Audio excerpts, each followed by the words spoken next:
is the Bearcast, presented by Bird Culture Ford. Bird Culture Ford has been in Waco since 1936. Ford is the #1 selling truck in Texas 43 years running.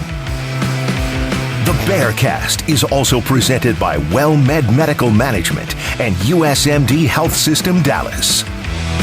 Here's Craig Smoke and Grayson Grundhafer.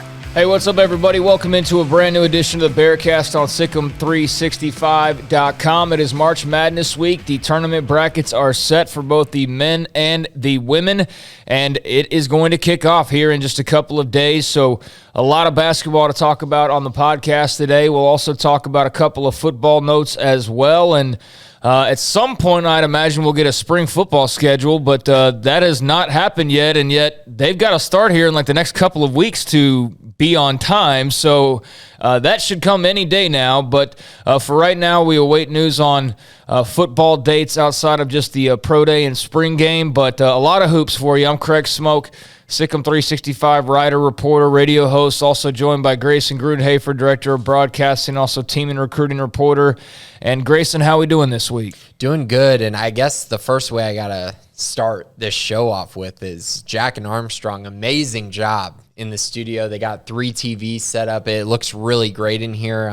But yeah, I mean, it's been a good week. The Big 12 tournament was not very fun for the men's team. The women's team made a nice little run and then lost to Texas, unfortunately. Couldn't make it 3 times in a year against Texas, and that's okay. They end up with a 2 seed, which, to be honest, I think they probably would have gotten a 2 seed regardless, but we do know now they would have had to win the tournament to have a shot at that. But overall, good week. There's nothing better than a March Madness week. There's free agency frenzy in the NFL, which has been a lot of fun. So a lot to talk about this week, and a lot of good momentum, I think, for Baylor athletics to get a 1 and 2 seed in basketball. That's really, really cool. Yeah, that was their saving grace. Otherwise, in basketball, it was kind of a downer of a week. In doing the recap that I've been doing here lately on Mondays, the good, the bad, and the ugly, it's been mostly good to talk about, but there were, a couple things from the tournaments that weren't so good. Nothing dire by any means, but let's start off with the men. #1 seed in the upcoming NCAA tournament. Had it not been for COVID, they'd be looking at 3 years in a row as a #1 seed, and I don't remember who had the stat, but there was a couple of different people that had the stat that if, in fact, they had gotten that 1 seed 2 years ago, they'd be, like the 11th program ever to have 3 #1 seeds in a row. Now, obviously, that didn't happen because there was no selection show during the COVID year, but they have now earned a #1 seed 2 straight seasons, and it was a little bit dicey because of the fact that they went one and done in the Big 12 tournament. Went up to Kansas City on a flight, stayed, I guess, practiced, went overnight, and then turned around, got beaten, went back home after the Oklahoma Sooners took them out 72-67. Kansas goes on to win the Big 12 tournament championship, defeating Texas Tech. And, it was a good win for Oklahoma. Didn't matter much for them in the end, though, Porter Moser's bunch. But for Scott Drew and the Baylor men, it didn't knock them off the 1 line. It got close to doing it, though. And, that's one thing, and this is not a nitpick, but it's something I mentioned in the article and something I mentioned on air yesterday. All the things that men's basketball has accomplished, they have not been able to win a Big 12 tournament title. And I also said you never want to, go for a tournament title at the risk of hurting your tournament team. You don't want to go all out to win a conference tourney and then, turn around and be completely out of gas in March Madness. But, they've never won a tournament title and just a one-and-done showing here. So we still don't know what's going to happen with LJ Cryer. Just assume that he's not going to be available, but there's that slight hope he may be. So, yeah, they're coming in off of a loss, Grayson, and maybe – we'll see them raise that tournament trophy at some point, but it wasn't this year. Yeah, and it's tough because you almost, looking at their region, you almost wish they would have gotten a 2 seed if they could have been put in a different region. This is going to be really, really tough for them to get out of this region. Even their second round matchup is going to be a really, really competitive one. So, yeah, I don't know. I think they're kind of in a spot right now where they had been playing good basketball, but that game against Oklahoma, they just really did not play well. They didn't look like a team that had enough energy to get over the hump, and I do think that going into the tournament, it's nice that they have more days off. It's nice that they have rest. They're going to need it because they're going to have to put together a string of really, really good performances to get to the place that they want to, which is the Final Four. But yeah, my confidence level is not extremely high right now. I think that this region poses some major challenges when you talk about UCLA, Kentucky, Purdue, even their second round matchup against Marquette or North Carolina. Those are two teams that have a lot of talent on them. So it's going to take everything for the Bears to make it back to the Final Four, I think, this year. Yeah, so let's take a look at their bracket. They're the number 1 seed in the East. Kansas, the number 1 seed in the Midwest. Gonzaga in the West are the number 1 seed, and then Arizona in the South. So that's how it played out as far as the ones go. But in Baylor's East bracket, they're going to start off with 16 seed Norfolk State, and that will come up this Thursday, 2 p.m., or is it a 1 p.m. start time? Am I looking at the East Coast? Yeah. 1 p.m. start time for the Baylor men against Norfolk State, and that's where the party will get started. So your thoughts, you dug into them at all? Know much about Norfolk State? Yeah, I mean, they're a good team. I think the simplest way to kind of evaluate them is that if Baylor plays well, Baylor will win this game by 20-plus points. Yeah. I mean, that's just the way it is. Norfolk State lost to Xavier by 40 earlier this year. They were missing some pieces, but they're a solid team. They have pretty good guards. You know, they're going to try to probably muck things up a little bit. Don't forget, Norfolk State did pull off that 15 seed versus 2 seed upset against Missouri a few years ago when they had Kyle O'Quinn. But I don't see Kyle O'Quinn walking through those doors for Norfolk State this time. I think Baylor will take care of that round pretty easily. And then they get into a matchup where they're going to take on either the 8 seed North Carolina or the 9 seed Marquette, and both those teams pose very unique challenges. Yeah, as we're talking here, Alyssa Smith actually up on the Sports Center getting interviewed right now. Good for her. We'll talk about the women in just a minute. But, I mean, yeah, you just said it there. They're going to play either North Carolina or Marquette if they win this game, 8-9 matchup. That's coming up, and then we'll follow them on TBS. So once you watch Baylor on Thursday, the winner of the following game will be who they will face, either North Carolina or Marquette. And then after that, I mean, we're no point in like picking our entire tournament because they're either going to get out of this first weekend and play a couple games and we can stop. They're going to play either North Carolina, Marquette, and then whatever happens after that we can talk about next Tuesday. But looking out the rest of their bracket, you've got Kentucky as the number 2 seed taking on St. Peter's. You've got Purdue, a 3 seed, taking on Yale. You've got UCLA in this bracket. You've got St. Mary's in this bracket. You've got Texas. You've got Murray State.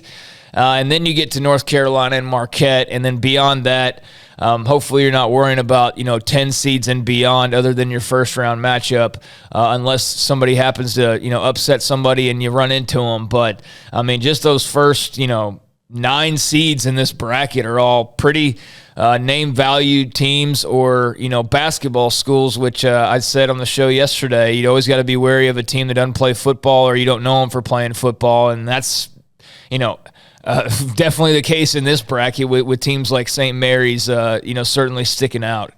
Yeah, for sure. And I think the other part about this bracket that you have to mention is the ACC tournament champion is the 11 seed in this bracket. Yep. I mean, Virginia Tech is a really good team. I actually think they're going to beat Texas in the first round.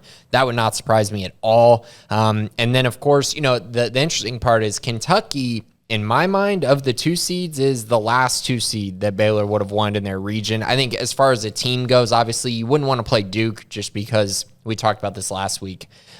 It's Coach K's last year. If you have a chance to go to the Final Four, you might be playing 5-on-8. But talent-wise, Kentucky is very, very good. They're going to be tough to beat, and they could have easily been a 1 seed had they won the SEC tournament. Purdue, another team that's been really, really good all year. And of the 3 seeds, I think they're very, very good. I think they might be the toughest matchup for Baylor of all the 3 seeds in this tournament as well, just because of their size. I mean, Zach Day and Treyon Williams, those are some big dudes down low that could get Flo Thamba into foul trouble. So, yeah, like you said, we'll see how the lower half of the bracket plays out. But one team that I want to keep an eye on and one team that I think Baylor fans should be cheering for is St. Mary's, because I do not think St. Mary's can beat Baylor in a Sweet 16, but I do think UCLA could. And I know a lot of people have been talking about, oh, St. Mary's could make a run. And yeah, they could, but I really would like Baylor's chances in that matchup much more than I would against UCLA with Johnny Juzang, a team that returned a ton off of a team that just made the Final Four a year ago. So this is a tough region. I think Baylor's going to be a popular team for people to have them getting upset in the second round. And this was the same case last year. If you remember, Wisconsin was taking on North Carolina in the first round of Baylor's region a year ago, and everyone was saying North Carolina is going to upset Baylor. They're going to be a sneaky team to beat the Bears. And then, of course, North Carolina gets ran out of the gym by Wisconsin, and then Baylor runs Wisconsin out of the gym 2 days later. So I think that's kind of what I'm looking at as, North Carolina has another opportunity to get to face Baylor. We'll see if they can do that, but I do think the Bears will find their way into a Sweet 16 after this weekend. Yeah, I would think Sweet 16 is probably the bare minimum expectation. I mean, that's a worthy, lofty accomplishment to get to a Sweet 16. I know folks will want more, but I'm definitely eyeing them at least that far. I think most people probably are. You just need North Carolina to not play like they did, a week and a half ago when they played at Cameron Indoor. You need them to not play like that. Yeah, and you can't worry about too much about it being North Carolina either. Yeah. I mean, oftentimes you can overrate them just because of what their name is. And I'm not saying they're overrated. I'm just saying that every year if you run into North Carolina in the bracket, everybody's like, oh, man, there's North Carolina. And some years that might matter, and some years that's not really the North Carolina you're thinking of. I mean, with this Baylor team, I think they can beat anybody and they can lose to just about anybody, depending on how they're shooting and how they're playing. I mean, if they shoot like they did against Oklahoma, they're going to be out in a quick second. I mean, that was their bugaboo in the Big 12 tournament, was just simply not being able to shoot, and Oklahoma being able to shoot. And it's going to be tough. I mean, that's why this is the hardest tournament out there in sports to win, and why it's always so exciting every year. So the Baylor men, a number 1 seed, that's quite the accomplishment. And they will get started on Thursday against Norfolk State. And then hopefully, once they get past that, which I think everybody expects them to, it'll be either North Carolina or Marquette there in the next round. And then we can revisit this next week when we see the rest of the lay of the land. But that's where we are with the Baylor men. So the Baylor women, they did not get a number 1 seed. Instead, they get a number 2 seed as they fall in the Big 12 tournament championship game to Texas. A long winning streak against the Longhorns comes to an end. UT's got a great little player in Harmon, and Vic Schaefer's obviously a good coach, and they had their number there in the regular season, but Texas just beat them and outplayed them in the championship game, unfortunately. Wish you could have closed that deal and made it a twofer, but instead, the Longhorns are probably one of the hottest women's teams going into the tournament, and the Baylor women go in now on a loss, which they have not suffered many of here as of late, or just really over the course of the season. But they will get to play at home like usual, and so an opportunity to see Nalissa Smith 1 or 2 more times here at the Farrell Center before she moves on to playing around the rest of these sites, and then eventually to the WNBA, of course. But the number 1 seeds in the women's tournament, South Carolina, Stanford, also a number 1 seed, NC State, and in Baylor's bracket, it was Louisville who jumped up, and I believe they were the ones that would have gotten Baylor's top seed once the Baylor women lost to Texas. That knocked them off that 1 spot, but in that Wichita region, which is what I keep doing it. Sorry, it just rolls off the tongue. The Baylor women, the number 2 seed in the Wichita region, and Louisville, the number 1 seed there. Baylor will start off with Hawaii in round number 1, the 15 seed, and then they will face, if they get past the Rainbow Warriors, face either South Dakota, the 13, or excuse me, a 10, or number 7 seeded Ole Miss. So Hawaii up first, and then back in Waco for either Ole Miss and South Dakota's. Everything goes to plan, and then again beyond that, you're looking at Villanova, BYU, Michigan as some of the potential opponents, Sweet 16 and beyond. But that's where the Baylor women sit. Yeah, and unlike the men's team, I actually feel really good about Baylor's path. I think this is the perfect region. When you look at the top teams in this region, Michigan has lost 4 of their last 6, and Baylor played them earlier in the year when Baylor wasn't playing very good, and they were still very competitive in that matchup. And Michigan's just trending in a wrong direction. When you look at Tennessee, they've lost 4 of their last 6. So both of those teams are coming in with really weird losing streaks heading into the tournament, whereas Baylor's won 12 of the last 13. And then you look at Louisville, the number 1 seed in this bracket. They've lost twice in their last 5 games as well. So a lot of teams trending in the wrong direction, whereas Baylor, they lost to Texas, but they've been on a run. Like, they clearly have been a very, very good team over the last couple months. They've been awesome. They've turned a corner.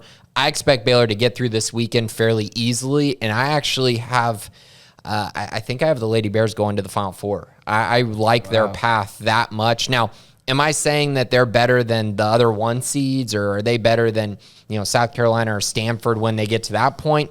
That I don't know about. I don't think I could predict them to win a national championship, but I think this region gives them a great chance to make a Final Four, unlike the other regions probably would have.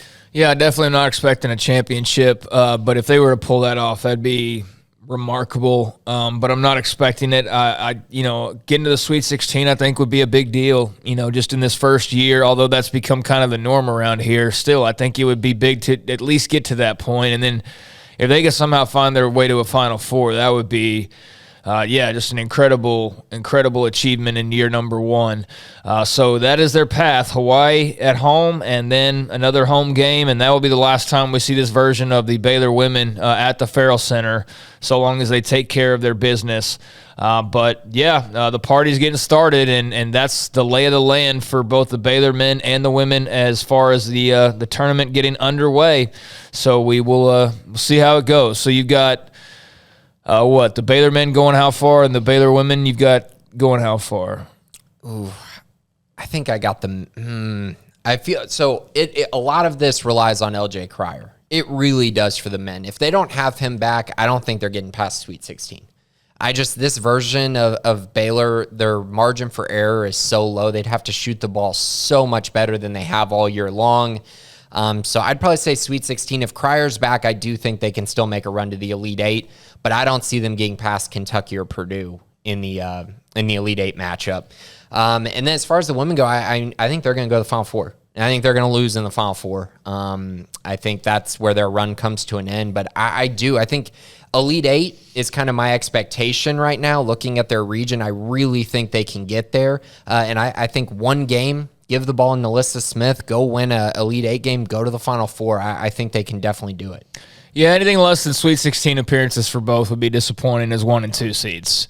Beyond that, I don't know what to expect really, because there's just so many questions with the men's team and their matchups, like you said, and then with the women as well at a certain point. Just I don't know. I could see the women maybe going farther just with an easier draw, so to speak. But anything from Final Four or Elite 8 is possible, but I'm just not ready to guarantee anything past the Sweet 16. Honestly, I just don't know. If LJ Cryer goes out there and is playing like 25 minutes a game and looks good to go, then I might have to change things, because he is such a weapon to them offensively, and he opens up space. And my goodness, half the time I watch this team, it feels like the other team's just sitting in the paint except for Adam Flagler and just saying, okay, yeah, shoot the ball, go ahead, we'll give you open looks. And Baylor just hasn't been able to make those shots. And so if they get Cryer back and he's playing well, I do think that could be a major difference maker. All right, so that's where we stand as far as the women's tournament goes, and we will see it all start to get underway here in just a couple of days. Get your brackets filled out and do all that jazz. Have you filled out all your brackets? I haven't filled them all out. I haven't filled out it. I only do for these games because I want to know who's playing in the first round.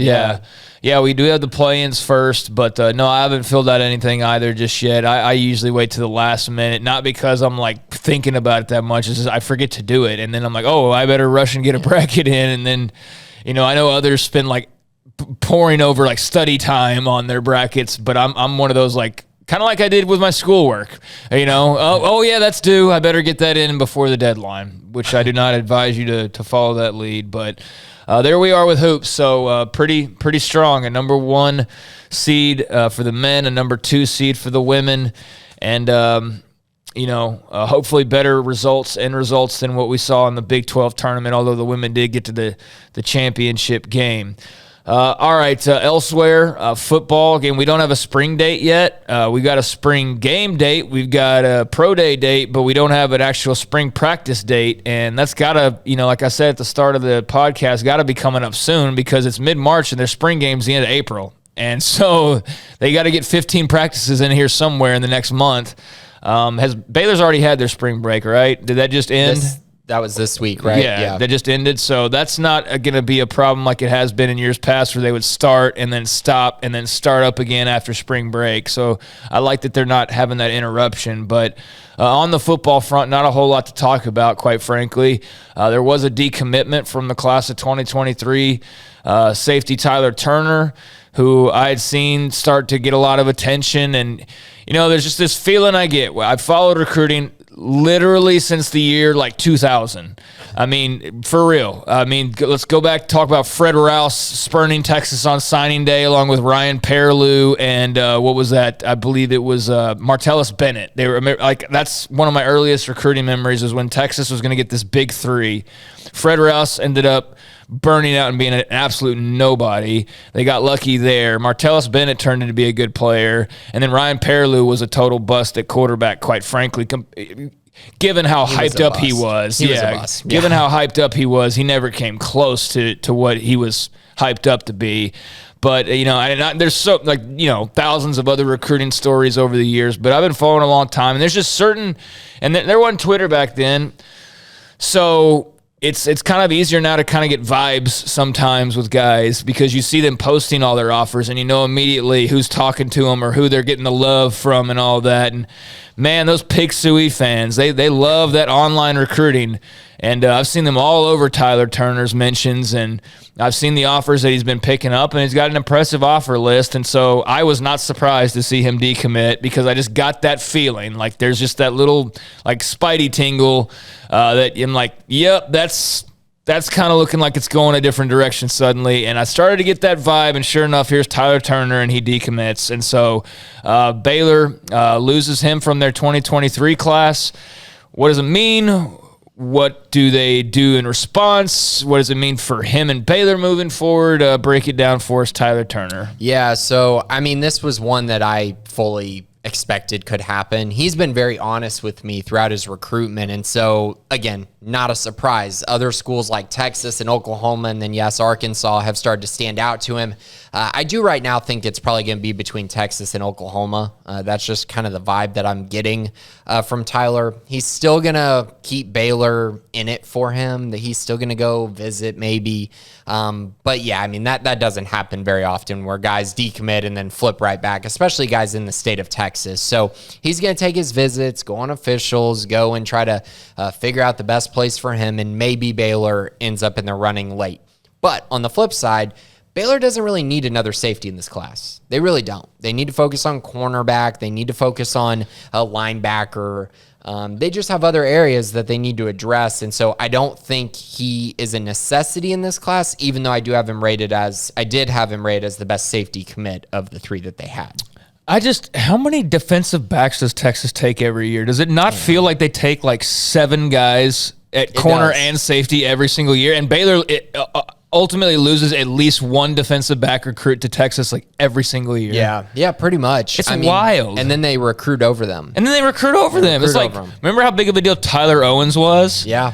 And then where's he at now? Texas Tech is a transfer. Yeah. Anthony Cook. He's turned into a good player. He's okay, but it's just crazy. Every year they take a defensive back recruit, right, and every year they sign it feels like, I'm not saying it's like that they literally, but it feels like they almost take 5 or 6 a year, and then the next year there's 5 or 6 more guys, and it's how the DBU.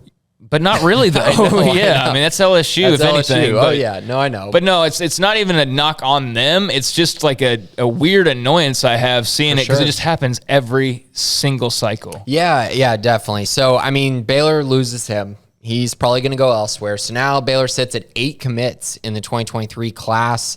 It gives them more room, honestly, to be a little bit more versatile. I know I was at the Under Armour camp this weekend and got to see a lot of Baylor's top targets who are on the board, and kind of try to figure out what Baylor's going to kind of piece together position-wise. I think they're probably going to take 3 or 4 wide receivers. I think it's looking like they might end up taking 2 running backs in this class as well, just kind of the vibe that I got from multiple running back recruits that were there. Treyon Webb, the 5-star out of Florida, he's going to take an official visit to Baylor on June 4th. So a lot of momentum there at that position, which I found very interesting, and that might be telling of kind of what's going to happen to the roster at the running back position, or at least that Baylor has concerns there with a lot of young talent that they're trying to figure out, where do these guys fit in, and how good are they really going to be. Cornerback, I've mentioned that position plenty of times. They definitely need to figure out what they're going to do there. Probably take, 2, 3, maybe even 4 corners if the right guy is there. They still have to take 2 more linebackers, especially one that can play jack. Darian Gillette, Smaji Burrell are 2 names to definitely keep an eye on there. So lots more names that they're going to have to go get, figure out a way to land. They still got to add at least 1 or 2 more offensive linemen. So a long way to go now. After kind of sitting here, I think you and I sat back here probably a month ago and we were like, man, Baylor might fill out their class by the summer. And I don't think that's going to happen anymore. I think it's going to take a little bit more time, and that's a good thing. Give them more time to evaluate throughout the summer and then figure out things when it comes to fall visits and things like that. Yeah, it's a bummer anytime you lose a guy, but, it's just part of the deal. I mean, Alabama loses, commitments, and so that's part of the deal. So it's nothing to get too upset about. They still have a very strong base for their 2023 class, to build off of. And I don't really worry too much about this staff finding talent ultimately, or, finding the right guys. And as we saw, they can go to the transfer portal and plug a hole. Now, they're not always going to dive in and find an Apu. Like, that's, you can't always bank on that filling your answers, but that can always help, if they need some more help after spring ball's over with. But here pretty soon they'll get a much better idea. Once they get these guys out on the field and kind of have an opportunity to see exactly what they need. But, yeah, 8 commits now in the 2023 class for Baylor. And we'll see, I guess, where they go from here. What are your kind of impressions coming out of that camp? As camp season starts to get underway, recruiting's obviously going to become more of a focus over the summer months with all these different events that are going on. I know you got to see the QB commit in Austin Novasad, and he's obviously one of the leaders of this now 8-man class. But just what were your impressions of him and the camp that you went to overall? Yeah, it was a good camp. It's one of the more talented ones that you're going to go to, and there was a lot of really, really high-end prospects in the 2023 class that Baylor's trying to recruit, and Austin was great. Austin had a very good camp performance. I know Jake Strong, the Texas Tech commit, ended up winning quarterback MVP at the camp, but I feel very confident that Baylor absolutely took the right guy in this class. He and Jackson Arnold are the top 2 quarterbacks in the state. I don't particularly think it's all that close either. Him and who? Jackson Arnold, out of Denton Guyer. He's committed to Oklahoma, right? I believe he's the quarterback. Yeah, I just didn't catch who you said initially. So yeah. Novasad and Jackson, you're saying are the two best in the state. I think are the top 2, but Jake Strong, Jackson wasn't there. Jake Strong's the Tech commit, and he won MVP for the quarterback position. But I feel, like I said, I feel very confident that Baylor got the right guy. I really like what I saw from Austin. Delivers the ball very accurately, has a strong arm. He fits the mold that I think Jeff Grimes and the staff are looking for. So really excited about that. There's a couple wide receivers that I know Baylor is very interested in. The main one is Cordell Russell out of North Mesquite. He's going to visit with Austin on April 2nd. So I found that to be really cool. The two of them have built a pretty strong relationship ever since Cordell was offered. We'll see if they can land him. He's got a close relationship with Jake Strong as well, because they're on the same 7-on-7 team. So I do think Baylor and Texas Tech are the competition for the 4-star wide receiver. Their running back, like I mentioned, coming off of the camp, I feel like they might take 2 running backs now. There's just a lot of talent in the state. I got to see Marquise Collins, the running back out of College Station, and every time I see him, I'm amazed at how just quick and shifty he is. He, of course, helped lead College Station to a state championship appearance. He's phenomenal. He's so fun to watch. Obviously, Marion Peterson, the running back out of Hershey, he's another one. Very, very good. Got a Bama offer this week. So yeah, that's kind of where they're at on the offensive side. Offensive linemen, I think, is still completely up in the air right now. They got a lot of work to do. I think it's becoming very apparent that they're probably going to go out of state for at least a couple offensive linemen, and then maybe take one more in-state guy like a Wes Tucker out of Argyle, or maybe an Isaiah Robinson out of Arlington Lamar. On the defensive side, it was a very it was a good day. A lot of high-end prospects were out there, but the main one was Terrence Green, the defensive lineman out of Cywoods. So I literally show up at the camp, Craig, and I'm walking over because they're the first group out there, the defensive line is. And I literally see this guy, and I go, who is that kid? Because I've never seen Terrence in person. And I walk over, I see his number, and I'm like, my goodness, that is Gabe Hall. Like, I literally was like, that is Gabe Hall. And we know how good Gabe Hall is. When Gabe Hall's been healthy, that guy is absolutely dominant for this Baylor defensive line. I think he's going to have a massive year this year. But he was a guy who was recruited as an offensive lineman or a defensive lineman. Like, a lot of people thought he could play tackle, which I think he could have. But obviously, it's worked out really well for him on the defensive line. And Terrence is the same way. Oklahoma State's recruiting him at tackle. Baylor wants him as a defensive lineman in that 3-4 scheme. I think he can do either at a high level, but I love that Baylor's offering him as a defensive lineman. I think he fits that perfectly. He's a legit 6'6", 6'6.5", 270 pounds.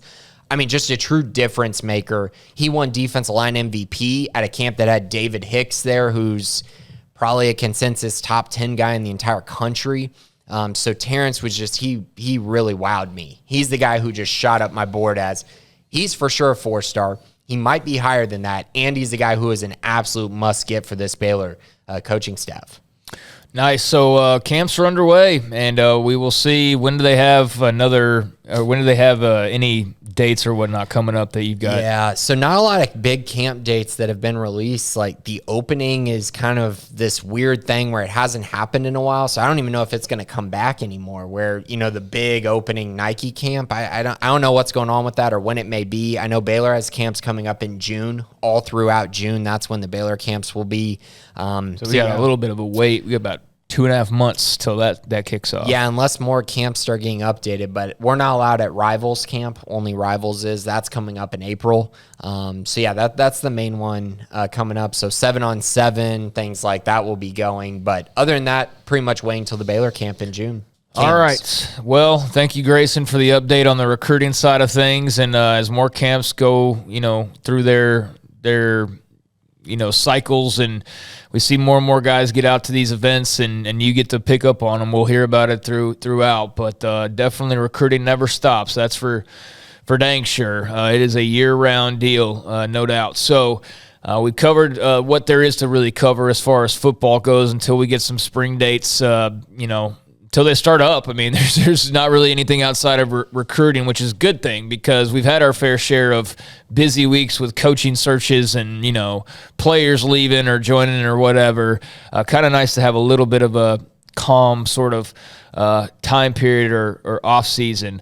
But elsewhere, I in my good, bad, and ugly, I'm not going to address every single thing that happens in Baylor athletics every week, but I kind of try to generalize most of what happens. And so if you're looking for I know, baseball's in full swing right now, softball, all the spring sports. I mean, there's some of that stuff on the site as well for those who may not be aware, who maybe you only listen to the podcast or whatnot. If you're looking for even more on other sports, then definitely check out the website. But I partially bring that up because one of our first questions in the mailbag is about softball. So anything before we get into the mailbag here? No, we got a lot of good questions that hopefully will answer some of those spring sport questions, I guess. Start off with Bear Coug. What is happening with Baylor softball? I feel like we don't compete all that well in big games consistently. I mean, we may win one here and there like Oregon, but we're nowhere near consistent. What needs to change to keep us in big games against big-time opponents? The losses to Cal, Texas A&M Corpus Christi, and UT Arlington hurt a lot.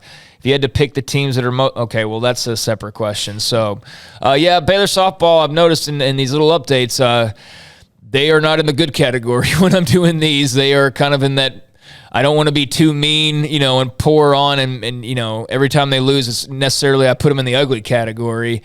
But it wasn't good either, as they have been very kind of middle of the road, sort of struggling here so far. Yeah, 12-9 on the season. I don't know what to say really about the big games. They have struggled against ranked teams and teams that are in contention to be in the College World Series. Obviously, everyone struggles against Oklahoma. Yeah. Because they're just, they're a juggernaut. You know what I mean? They're very, very tough for anyone to beat. So, yeah, they just need to find a way to catch up and get some wins in the Big 12 and try to beat up on everyone that's not named Oklahoma.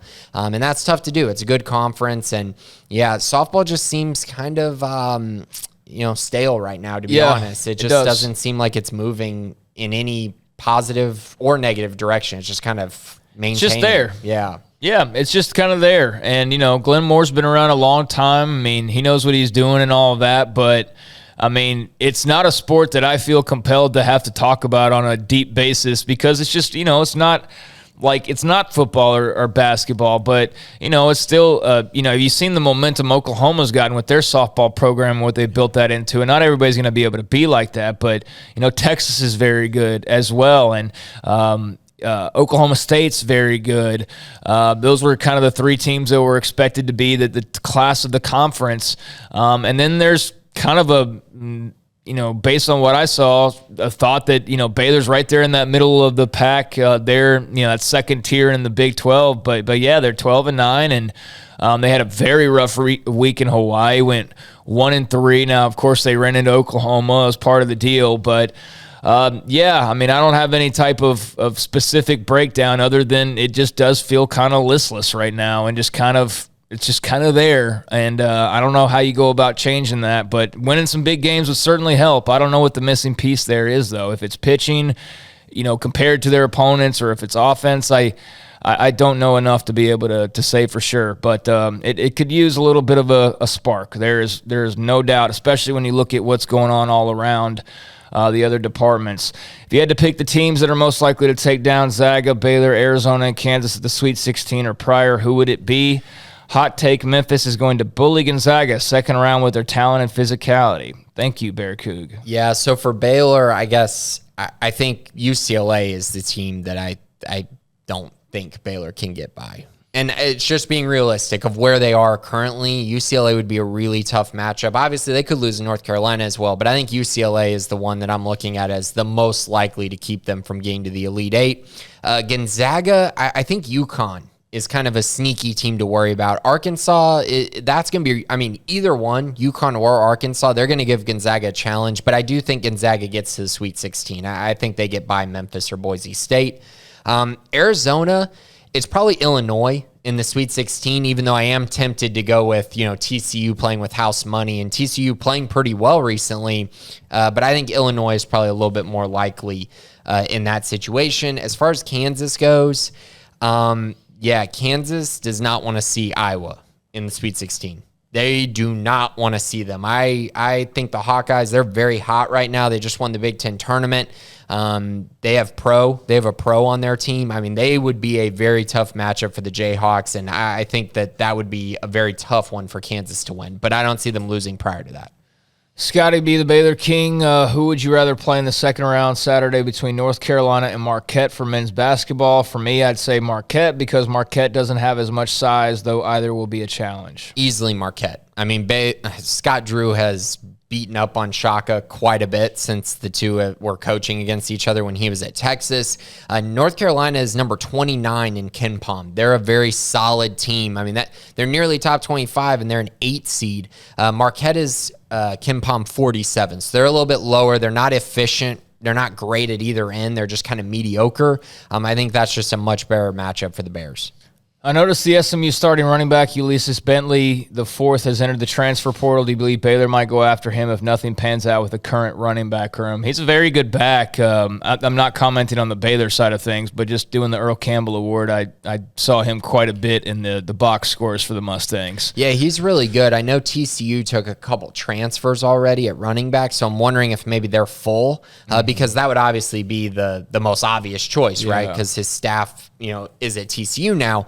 I do think Baylor will have some interest, at least to gauge kind of where he's at. Now, the thing of it is they're not going to, you said if nothing pans out with the current running back room, they're really not going to know that, right? By the time they have to decide if they're going to take him or not. They can't wait till the end of spring ball to figure out if they would take Ulysses Bentley or not. So I think they'll have interest. I don't know how much currently. I'm not sitting here saying, oh, yeah, they offered him or anything like that. I think they're going to gauge his interest, maybe do a little bit of scouting, see how he fits their scheme and their system, because remember, he played in a very different scheme than what Baylor plays in there at SMU. So I do think they're going to have to figure that part out as well, but it makes sense. We've talked about the running back position, possibly taking a transfer because they're very young in that room, so it would make some sense for the Bears.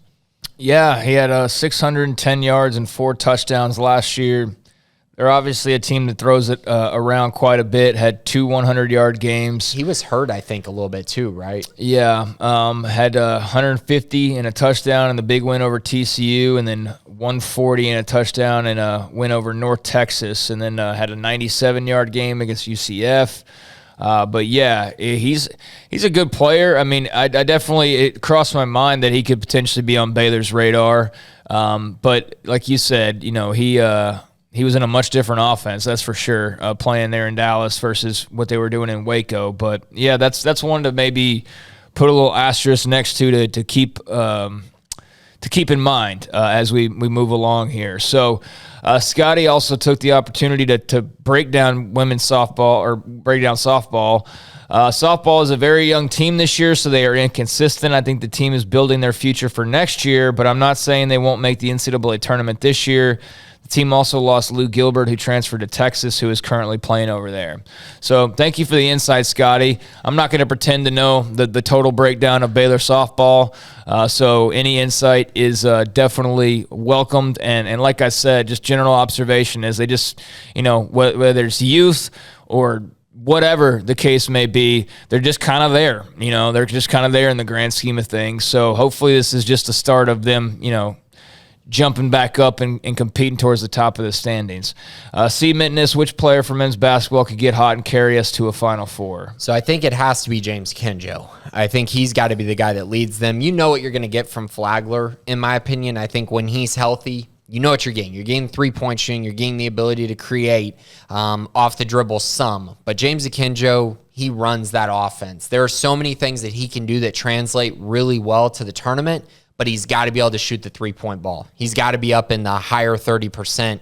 He's in the low 30% right now. I think he's right at 30%. So he's the guy who I think could get hot and really carry them and propel them to the Final Four and be a guy that, could end up being, one of those crazy stories that we've seen in the past, whether it's a Kemba Walker or Carson Edwards or guys like that who just get really hot and are able to carry their team. And that would be, obviously tremendous if he was able to do that.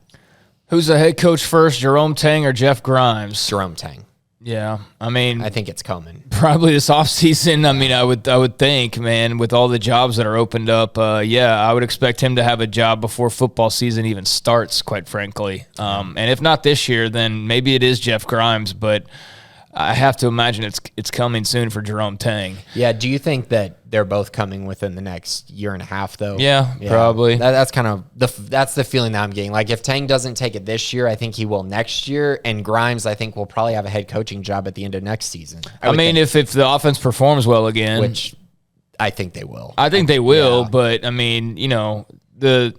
nobody had like 9 Division I premier jobs opening up in the span of like a month, last year. So, who the heck knows, quite frankly. But, yeah, in terms of the list of guys who are next man up kind of on the radar, Jeff Grimes is certainly, approaching that, if not there already. So, Yeah, I'd say Jerome Tang, but I think both are probably gone in the next year and a half or so. Bearcats, what player do we need to elevate their game the most to help us reach the men's basketball Final Four? Matthew Meyer.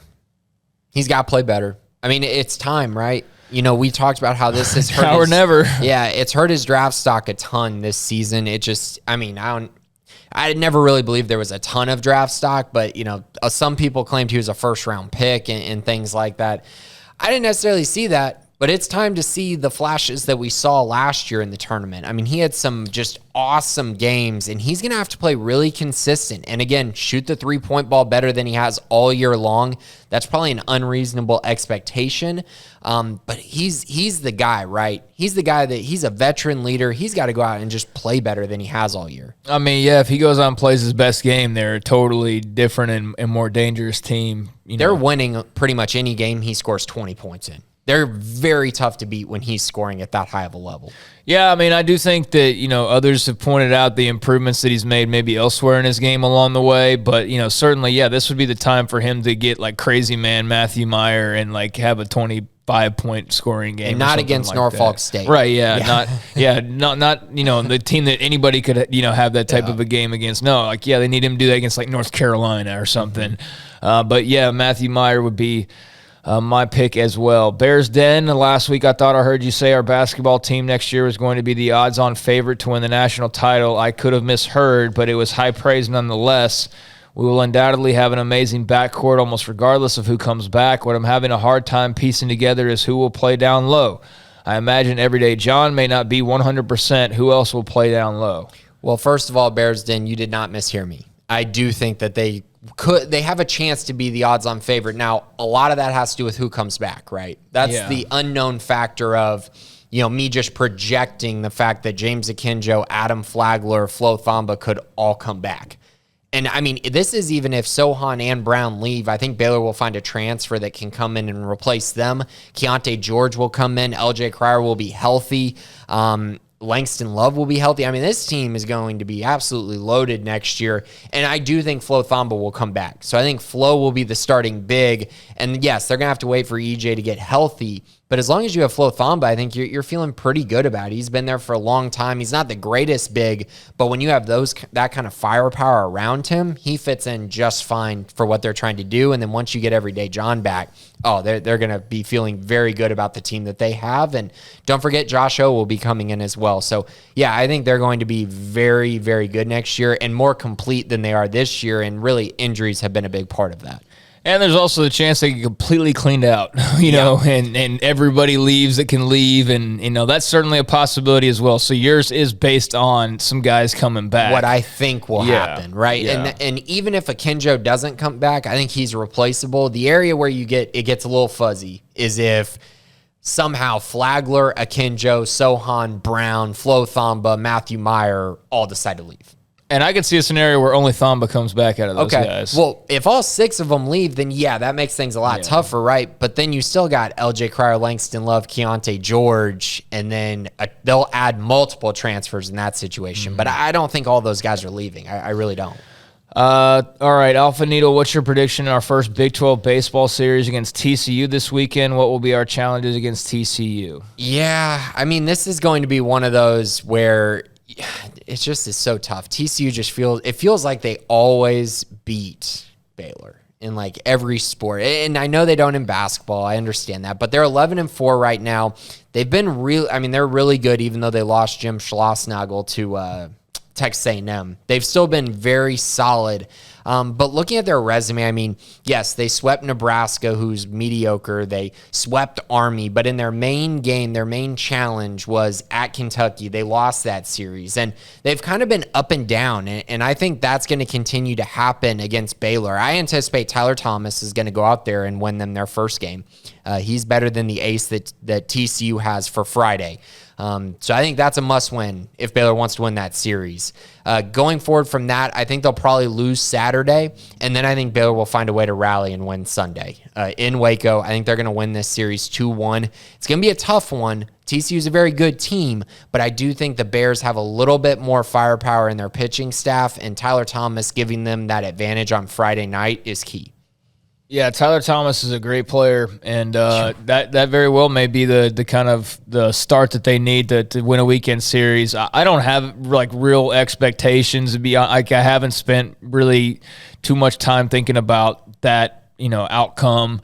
But yeah, TCU does seem to have their number. Although Baylor baseball is playing pretty well right now. We've seen. Thomas, as you mentioned, we've seen a lot of Will Rigney, the former Midway product, and it's been a good last couple of weeks for them, or especially last week. I mean, another 3-1 mark. The week prior to that was pretty good as well. So 9 of their last 12. Yeah, I mean, they've been on a little bit of a good run here after kind of stumbling out of the blocks a little bit. So I think they can win this series. I mean, it's at home, so that's beneficial. You would hope. Weather should be great. So, yeah, I mean, it being a home series, I think they could take 2 out of 3. But, the other result, the opposite result, would not surprise me either. So, yeah, I don't really know how they stack up. I haven't looked around the Big 12 enough at this point. I mean, I know TCU and Texas and, like the typical favorites, but have not seen a ton of some of the other schools to kind of know exactly right where Baylor fits at this moment. But Texas is the favorite. Oh, yeah, that's not even a question. But they've slipped up a little bit. TCU's still ranked. Tech is number 17. They've lost 3 times. So good teams, but I think Baylor fits in right there. They have an opportunity to finish in the top, 3 or 4 in this conference for sure. It's a good conference. Oklahoma State's number 11 at 9-6, so they're right there as well. But the Bears, this is a big series because I do think the top 3 are maybe a little bit ahead of the rest. But I think Baylor is right there with TCU and possibly with Oklahoma State as well.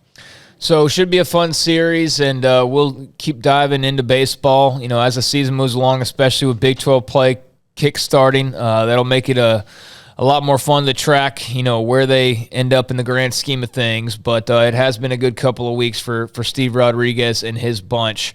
Bearhawk also asking... which team's Big 12 success is more impressive, annoying to you, Oklahoma football or Kansas men's basketball? Obviously, the Baylor women's basketball team deserves to be included in this discussion, but I'm not annoyed by their success. Thank you, Bearhawk. Yeah, I'm not annoyed by it either. As far as the other two, I think Kansas's is more impressive. Like, they've just been...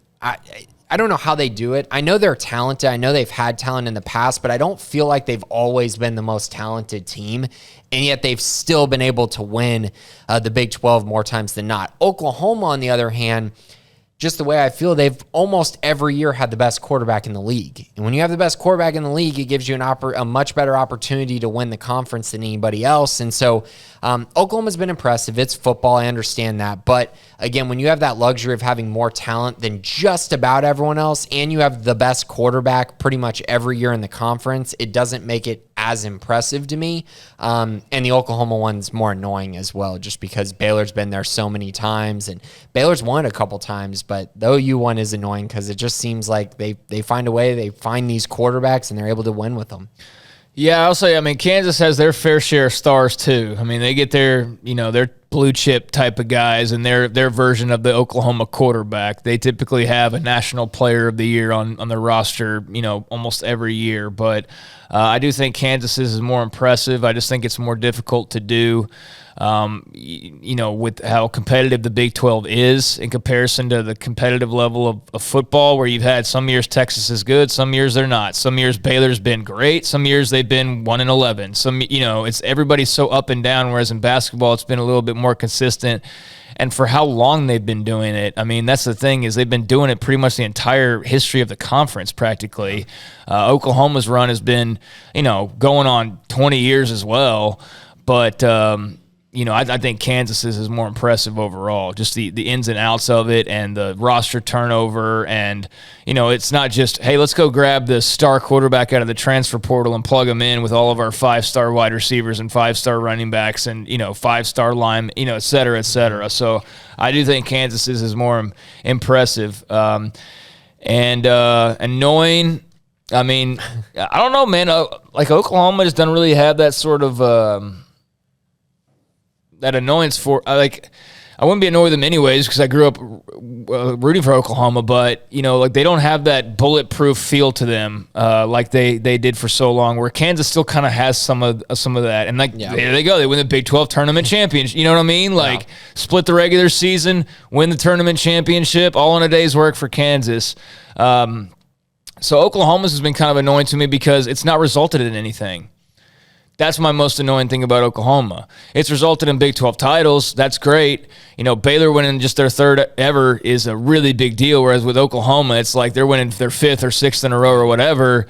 But, for Baylor, they went around, they turned it into a Sugar Bowl win. That's a big deal for the program. For Oklahoma, they've occasionally turned it into a bowl game win afterwards, like this year, for example, but they weren't Big 12 champs. But there's been plenty of years where they were Big 12 champs, go represent the conference in the playoff and get, kicked around or don't quite get over the top. I mean, for all those years they won the Big 12, they brought home 0 national titles since 2000. So that's annoying to me that you were the Big 12 champion like a billion times and you played for the national title 5-6 times and you never got it one single time. And that's part of the reason why the Big 12 is viewed the way that it is. Texas and Oklahoma can say all they want about carrying the conference, but you only carried them so far because you brought them a whole whopping 2 titles in the last 21 years. So what are you bragging about exactly? Yeah, and I mean, Kansas the same way, right? They've only won 1. Yeah, Bill Self has fair. as many championships as Scott Drew does. Yeah, that's fair. Championships. So they've kind of done the same thing, and it's easier to make the Final Four. See, I say it's easier to make the Final Four in football.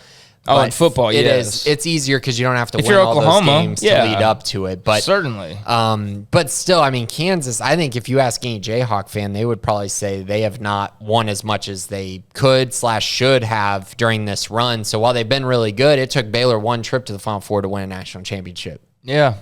Eye of the beholder. I obviously have more stakes in Oklahoma, so it's annoying to me that they've won 1 title, and it was in Bob Stoops' second year, and he's already been back for a final go-round as an interim bowl coach, and they haven't won one since. He's retired, come back, made a tequila brand, done everything, XFL coach. He's done all this crap, and they still haven't won it. It's amazing, But yeah, I mean, you bring up a good point. KU should probably have more hardware than they have as well. So I guess it depends on who you ask. But yeah, it's impressive still. Don't get me wrong. It's impressive still, the longevity and the consistency with which they've both been able to pretty much kind of rule the conference in their respective sports. So thank you, Bearhawk, for that question.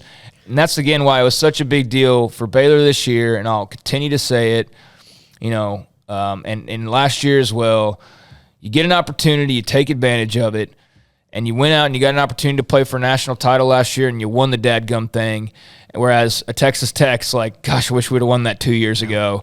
Tech had an opportunity this weekend to win a Big 12, share the Big 12, and didn't come up with it. That's why it was a bummer for the Baylor women, because bam, there's an opportunity to take advantage of that. Now you just hope that momentum doesn't transfer to Texas. But yeah, the Baylor men got their opportunity, went and won a national title. Baylor football got their opportunity, won a Big 12 title, didn't lose it, and then go limping into a bowl game. No, they won it, and then didn't get too happy with that. Went and won the bowl game too. How about a Sugar Bowl? That's how you build programs, man. You got to win games like that.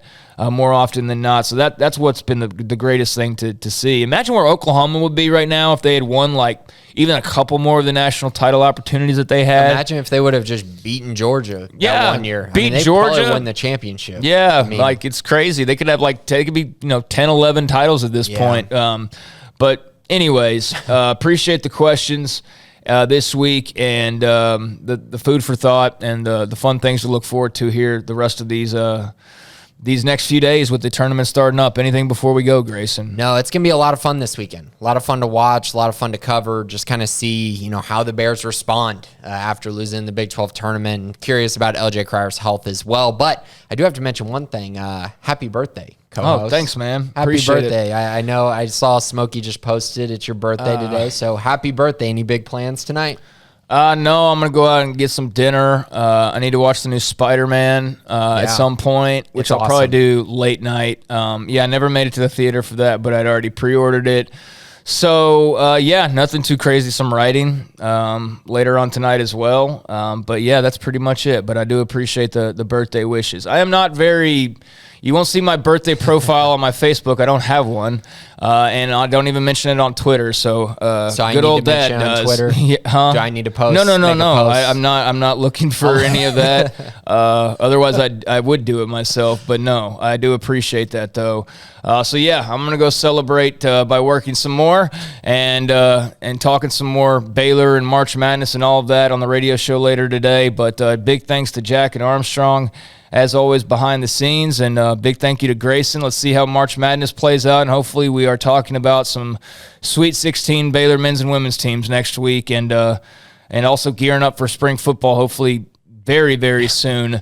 Has to be right around the corner. So until next time, thank you for all the questions this week. Enjoy the tournament, and hope your brackets remain intact. This has been the Bearcast on Sic'Em365.com.